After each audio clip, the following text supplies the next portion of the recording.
Well, a Week 6 win for the Eagles, certainly sweet. We are finding the sweet spot presented by Hershey's.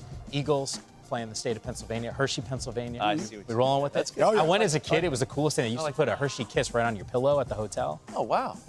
I loved it. I was also You can't I was like just have 7. one, though. You can't just have one. No. You have multiple. We don't have any in Steve here. We Brothers. need to handle some of that business. All right. We always talk about the Eagles 6-0. Everyone focuses in on their offense. You said something that I thought was interesting. You think that their secondary is the best in the NFL. Why? Well, they spent the offseason just addressing their needs, and they filled them all.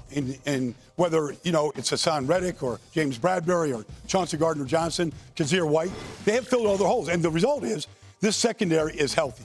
And they're playing great football. It's hard to get the ball over their heads. And then it's just hard to get they're in the passing lanes. Like you watch against Dallas right here. You got a 3-deep look right now. And they're going to take away CeeDee Lamb up at the top with a nice double, just a buzz right there. So now Marcus Epps has got the tight end right here. All right, so he knows he's got to get on his horse here. He's got to close this gap, and he does. Like he's got good speed, he makes the right cut, tips that ball away. They get their hands on a lot of footballs. Yeah. You watch this situation right here, the safeties are backing up. They run this shell right here. And so the two Cowboy receivers right here, just a speedo route concept.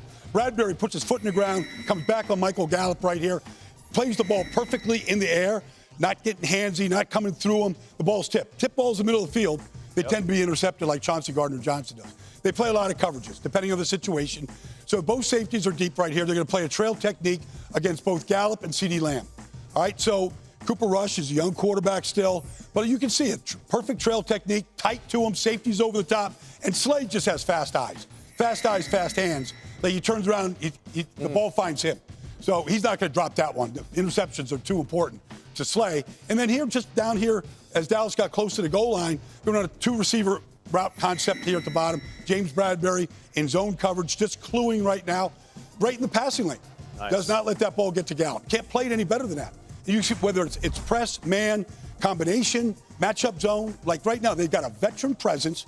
It's hard to get the ball over their head. Yeah, it's really been spectacular to see, and yet, once again, the pursuit of perfection. I'm doing the segment, not MJ, because she doesn't want to see perfection from the Eagles team. She's all about that Dolphins squad. So you tell me, where is the loss here? Yeah, so as we look at that, I mean, that's a great breakdown by Baldy. When you look at this roster or you look at the schedule, you're trying to figure out, okay, where are they going to have hiccups? They're not going to have one here, so they're going to beat Pittsburgh. They're going to go down to Houston. They're going to beat them. They're also going to beat Washington. Right, so you're rolling. You feel pretty good. You play the Colts. That's in Indy. What does Sam Ellinger look like? Are they running the football? Are they trying to be physical? They have a good defense. I still think they're going to win that game. The Packers are reeling. Are they going to be better? Probably not by then. So you're 11-0. You're feeling pretty good. Now, Tennessee is interesting. Tennessee is a physical team. They play tough football. I'm going to say they slip up right there. I'm going to say the Titans find a way to come in and play a different style. And now back-to-back, Philly's going to be mad at me, okay? But now you go to New York, and you're going to lose to New York.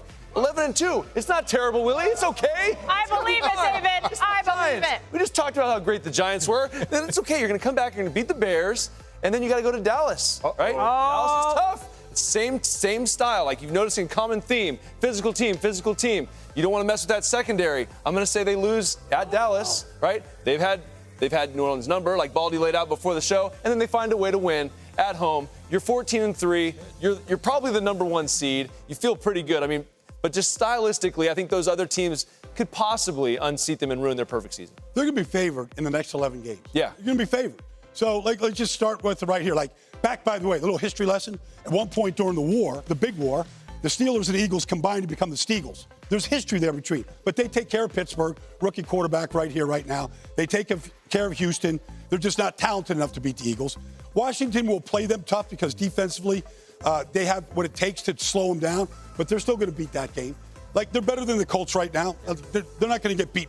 You just think of Darius Slay. He's not getting beat by Sam Ellinger if he's there. Yep. Green Bay, that can go either way. I can agree that Tennessee might battle them. They're going to beat the Giants here, okay? They're going to beat Chicago. Look, let's just give Jerry Jones a Christmas gift or something, a holiday gift. We'll give them a win, okay? They own the Saints. If Jalen Hurts played the Saints every week, he'd be first ballot Hall of Famer. He owns the Saints. And then I'd say that they'll lose to the Giants at the end because they'll be resting all their starters, getting ready for the postseason. Just one note, because you guys are going back and forth. Titans, Giants, and the Cowboys, the only teams remaining on the schedule right now over 500 in terms of those, MJ, are where the challenges lie.